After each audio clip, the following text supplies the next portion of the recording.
Hi. கொஞ்சம் உடம்பு தேறிட்டா சும்மா இருக்க முடியாதுன்னு எங்கள் அம்மா அடிக்கடி சொல்லுவாங்க. அது எப்படிங்கிறது இப்போ தான் எனக்கு புரியுது. சும்மா இருக்காம நேற்று தேங்காய் உடைச்சிட்டு மூடி எடுத்து இங்கே பாருங்க, ஒரு கரண்டி செய்கிறதுக்காக சால்ட் பேப்பர் வச்சு தேய்ன்னு தேய்ச்சி வச்சுருக்கேன். இது எப்படி கரண்டி செய்கிறது அப்படின்னு மண்டைக்குள்ளெல்லாம் நேற்று ஓடிட்டே இருந்தது.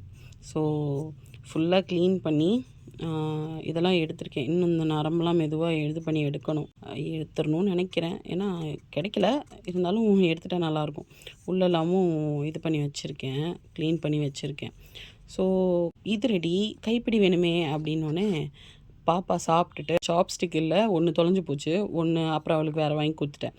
ஸோ இந்த ஒரு சாப்ஸ்டிக் சும்மா தான் கிடக்குது.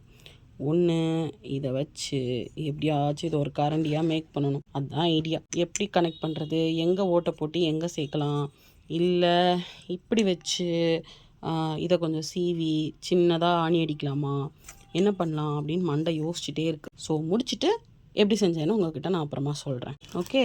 மார்னிங் பிரேக்ஃபாஸ்ட்டுக்கு தினையில் கஞ்சியும், லஞ்சுக்கு ரேடிஷ் சாம்பார், அப்புறம் எண்ணெய் கத்திரிக்காய். உங்கள் வீட்டில் என்னன்னு சொல்லுங்கள். பாய்.